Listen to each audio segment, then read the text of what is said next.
Bonjour à tous. Dans ce numéro spécial, nous allons nous intéresser aux subsides aux entreprises, et plus exactement aux aides régionales bruxelloises. Alors, ces subsides, quels sont-ils? Comment les obtenir? Est-ce que c'est aussi long et compliqué qu'on le dit parfois? Nous allons tenter de débrouiller ces questions avec Dimitri Van Rossum. Monsieur Van Rossum, bonjour. Bonjour. Alors, Dimitri Van Rossum, vous êtes responsable chez KBC Brussels du service Subsidia, qui accompagne les entreprises dans l'accès aux aides publiques, et donc plus précisément les aides proposées par la région bruxelloise. Est-ce que c'est donc si compliqué les subsides pour qu'il soit nécessaire de faire appel à un spécialiste? Alors non, ce n'est pas un process aussi compliqué que ça en a l'air. Par contre, se faire accompagner par un spécialiste va vous aider. Ça va vous faire gagner beaucoup de temps et surtout, vous allez éviter de tomber dans des pièges et surtout de faire beaucoup de tracasseries administratives. Donc, j'ai entendu dire d'ailleurs que la moitié des entreprises qui font leur demande par elles-mêmes n'arrivent pas au bout du process. C'est-à-dire, soit elles abandonnent parce qu'elles s'y perdent, soit elles ont reçu une fin de non-recevoir parce que pas éligibles ou parce qu'elles sont tombées dans un de ces fameux pièges. Donc oui, ça vaut la peine de passer par un intermédiaire parce que ça va augmenter vos chances de réussite qui vont normalement dépasser 95%. Donc oui, je dirais, c'est pas simple, faites-vous aider. Justement, beaucoup de petites entreprises négligent les subsides, probablement parce qu'elles ont l'impression que c'est compliqué, que la constitution d'un dossier prend du temps, qu'on n'est pas sûr d'obtenir l'aide, si ce n'est après de longs délais. Bref, elles se disent que ça ne vaut probablement pas la peine. Est-ce qu'elles ont tort? Alors je dirais que oui, ils ont tort, mais ce n'est pas de leur faute en fait. Les petites entreprises n'ont pas les ressources humaines nécessaires que pour utiliser tous les subsides existants, parce que c'est un processus qui est très chronophage. Par contre, obtenir les subsides n'est pas compliqué en soi, puisque quand vous faites une demande et que vous respectez tous les critères de la loi, vous êtes quasiment certain à 100% d'obtenir ce fameux subside. Donc, ça en vaut la peine. Le subside, c'est tout de même la possibilité de récupérer de l'argent sur ses dépenses ou ses investissements. C'est un return on investment très rapide. Ça vous donne des liquidités pour grandir ensuite par après. Donc, je dirais oui, il faut le faire. Et en termes de délai? Alors les délais sont ce qu'ils sont, donc ils se sont vachement améliorés d'ailleurs depuis la réforme de 2018-2019. Un délai pour obtenir un subside dorénavant, quand vous avez fini un investissement, donc vous introduisez la demande définitive de subside, vous allez recevoir une réponse légalement dans les 4 mois, mais ça va aller plus vite, ce sera plutôt dans les 6 semaines actuellement. Et la perception va suivre dans les 6 semaines aussi, donc je pense qu'après investissement, comptons 1 mois et demi, 2 mois et demi pour toucher le fameux subside. Ok, donc on n'est plus dans des délais de 6-8 mois qu'on a connus dans le passé? C'est exact, on a plus du tout ce genre de délai. Bien. Alors, il y a une très grande variété de subsides. Les entreprises ignorent souvent qu'il existe tel ou tel subside qui pourrait s'appliquer à leur cas, qu'elles pourraient obtenir. Est-ce que le paysage des aides est encore mal connu? Oui, en effet, la région, hélas, n'informe pas assez, je pense, nos entreprises bruxelloises. Donc, je pense que plus d'une entreprise sur 2 ne connaît pas l'existence de ces subsides. Et malheureusement, l'entreprise sur 2 qui connaît les subsides ne sait pas comment les obtenir. Donc, je pense qu'il y a réellement un manque d'information de nos entreprises bruxelloises en la matière. Donc, c'est un peu difficile, oui. Vous en parliez il y a quelques minutes. Il y a donc une réforme des aides aux entreprises bruxelloises qui est intervenue en 2019. Est-ce que vous pouvez nous en résumer les principaux aspects? Qu'est-ce qui a changé? Alors, c'est une question assez large sur laquelle on pourrait débattre beaucoup. Il y a eu beaucoup de changements. Je veux dire que les premiers changements, ça a été la disparition de certaines formes de subsides, comme les subsides aux investissements spécifiques, de type économie d'énergie. Je pense principalement placer des panneaux photovoltaïques, mettre des double ou triple vitrages très performants, changer une chaudière par une chaudière à condensation. Je vous donne les plus répandus, donc remplacer ces lampes par des LED. Tout ça était très fortement subsidiable, ça a disparu. Donc c'est un peu dommage. Alors une autre aide qui a disparu du programme, et ça c'est très très dommageable pour les entreprises bruxelloises, c'est toutes les aides au consulting marketing de type identité graphique, recherche d'un logo, tout ce qui est communication digitale, tout ça a tout simplement disparu. Est-ce que c'est un oubli des législateurs ou est-ce que c'était volontaire? Je laisse la question d'ailleurs ouverte à notre secrétaire d'État qui pourrait éventuellement nous y répondre. Donc, il y a aussi quelque chose qui a fortement changé, c'est l'aide à l'acquisition immobilière. Ça, c'est un peu dommage. L'aide à l'acquisition immobilière recevait jusqu'avant réforme 15% de subsides, voire 30% de subsides dépendant de la région, enfin pas de la région, mais dépendant de la zone de Bruxelles dans laquelle vous investissiez. Cette aide est passée de seulement 5% à la place de 15%, voire 15% à la place de 30%, donc elle a été divisée par 3, ce qui rend notre belle région encore moins, je dirais, concurrentielle par rapport aux autres, sachant que l'immobilier y est plus cher que chez nos voisins. Donc, c'est un petit peu dommage qu'on ait fait ce type de réforme. Là, vous me parlez de suppression ou de réduction de subsides. Donc, en gros, si je comprends bien, jusqu'ici, la réforme n'a pas été particulièrement favorable aux demandeurs. Est-ce qu'il y a quand même des choses qui se sont améliorées? Alors oui, il y a quand même des choses qui se sont améliorées, évidemment. L'investissement spécifique pour faciliter l'accès à votre entreprise, à vos clients, j'entends par là, aux personnes à mobilité réduite, aux personnes âgées ou aux poussettes. Donc ça, il y a des subsides qui sont assez importants, 40%.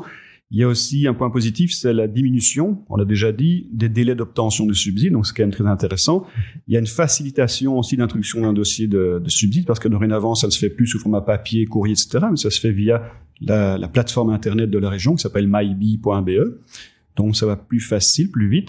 Autre chose aussi, c'est le seuil d'accès. Avant, il fallait dépenser pour une micro-entreprise starter, donc moins de 4 ans, il fallait dépenser minimum 15 000 euros pour pouvoir être éligible. Dorénavant, c'est 10 000 euros. Donc il y a beaucoup de points positifs, nonobstant les quelques points négatifs importants. Ok, donc on a bien compris que les subsides sont peut-être plus faciles à comprendre, plus accessibles, certains seuils ont été abaissés. Ok, donc il y a des bons points. Maintenant, qui peut prétendre à un subside et quelles sont les principales catégories des aides? Alors, beaucoup de monde peut prétendre à des subsides, bien sûr toutes les PME, mais aussi les indépendants et aussi les indépendants complémentaires, ne les oublions pas. Toutes ces personnes ont droit à des subsides. Alors, il y a de nombreux subsides. Les premiers et les plus importants sont les subsides aux investissements généraux. C'est un achat immobilier, un achat mobilier, de l'équipement, des machines, toutes sortes de choses comme ça. Donc ça, c'est subsidiable. On peut avoir des subsides qui vont aller de 5% jusqu'à 30%. Ça dépend de la taille de votre entreprise, ça dépend du lieu d'investissement. À côté de ces investissements généraux, on a les investissements dits spécifiques qui ont comme spécificité le taux du subside qui est souvent de 40%. Ce sont les subsides accès aux personnes à mobilité réduite, ce sont les subsides sécurisation de votre entreprise, ce sont les subsides pour transiter vers une économie plus circulaire. Et à côté de ces subsides spécifiques, on a des subsides autres comme les subsides au consulting. Je pense principalement à la création ou au développement, à l'optimisation de votre site internet ou d'un site de e-commerce. C'est aussi des aides pour le consulting en conseil juridique, des aides en études de marché, des aides en digitalisation de votre entreprise si vous voulez y installer un système de gestion des clients en CRM ou un système de gestion globalisé d'entreprise qu'on appelle ERP. Donc, il y a pas mal d'aides. Elles vont jusqu'à 60%. Ces aides-là, elles vont de 40 à 60%. Et on a encore des aides pour tout ce qui est formation du gérant, de l'administrateur, mais aussi des salariés, des ouvriers. Donc, il y a beaucoup d'aides au niveau de la formation. Et finalement, il y a encore un dernier type d'aide, mais j'avoue beaucoup plus difficile d'obtenir, ce sont les aides à l'embauche. Rappelons peut-être que tout ce dont nous parlons ici s'applique aux entreprises bruxelloises, c'est-à-dire aux entreprises qui ont un siège établi dans les 19 communes de la région.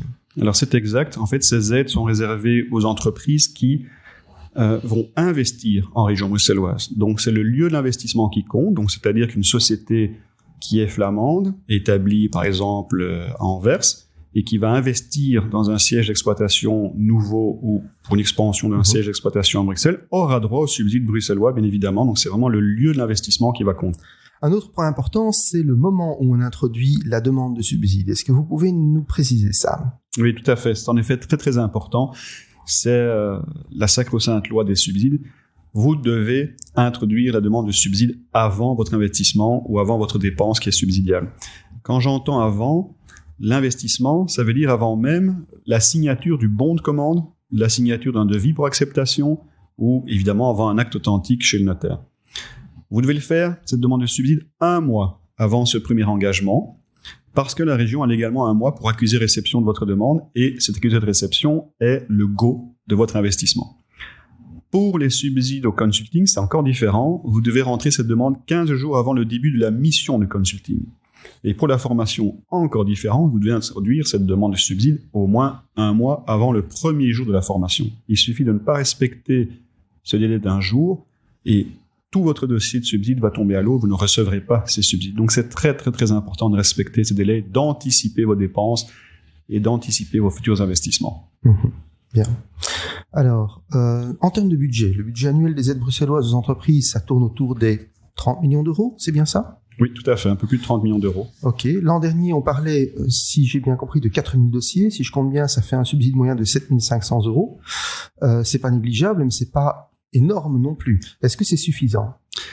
Alors, je pense que ces chiffres sont un petit peu erronés parce que 4000 dossiers, oui, mais je pense que dans les 4000 dossiers, on englobe tous les dossiers qui ont été refusés ou abandonnés par les demandeurs de subsides. Je vais parler, pour ce qui me concerne, ce sont les seuls chiffres que je connais exactement. Chez nous, chez Subsidia, donc chez KBC Bruxelles, nous avons un certain nombre de dossiers par an et le subside moyen par dossier de 34 000 euros. Et on a des dossiers qui vont d'un subside de 1 000 euros jusqu'à le maximum qui est de 350 000 euros. Donc, c'est assez variable.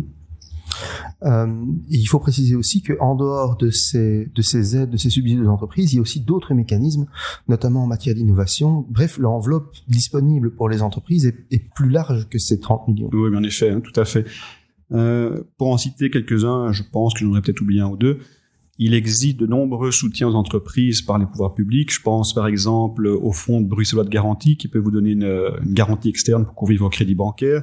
Il existe aussi Bruxelles Finance qui peut vous financer, voire vous cofinancer à côté d'une banque. Il existe encore Innoveris qui peut vous aider en vous donnant de l'argent pour vous soutenir dans votre phase de conception d'un projet très innovant. Je pense qu'il existe encore d'autres outils de la part de la région, mais je pense avoir dit ici les principaux. Bien. Alors, à l'automne 2019, au moment de la réforme, plus de 2000 dossiers d'aide se sont trouvés bloqués par manque de fonds disponibles. Je pense que les entrepreneurs bruxellois qui avaient introduit un dossier s'en souviennent. Avant que la situation se débloque finalement fin de l'année dernière. Est-ce qu'aujourd'hui, la situation des subsides est normalisée? Alors oui, tout à fait. C'est vrai que l'été était chaud pour les entrepreneurs qui avaient fait une demande avant réforme parce que leurs subsides n'étaient pas garantis par manque de budget régionaux. Ils ont reçu un beau courrier, disons, fin du mois de juillet, donc en plein milieu des vacances. C'était pas très sympathique pour eux. Beaucoup de stress, beaucoup de branle-bas de combat de notre côté pour faire bouger les choses. Et finalement, heureusement, le nouveau gouvernement a pris ses responsabilités et a assuré la bonne fin de toutes ces demandes de subsides ayant été introduites sous l'ancien gouvernement. Donc, merci à la secrétaire d'État d'avoir fait ce geste. Alors, jusqu'à présent, 2/3 de ces demandes ont été honorées et payées. Il reste encore 1/3 de ces demandes qui n'ont pas encore reçu leur fameuse lettre d'octroi de subsides, mais me dit-on l'administration que ce serait réglé d'ici la fin du mois de mars. Alors, pour ce qui concerne les nouvelles demandes de subsides post-réforme, il n'y a aucun problème de budget, elles sont bien toutes honorées et tout fonctionne bien. Ok, on précise que nous parlons ici au début février, au moment où nous enregistrons ce podcast. Au moment où vous l'écouterez, peut-être que tout ça sera effectivement apuré. Ce sera donc notre conclusion.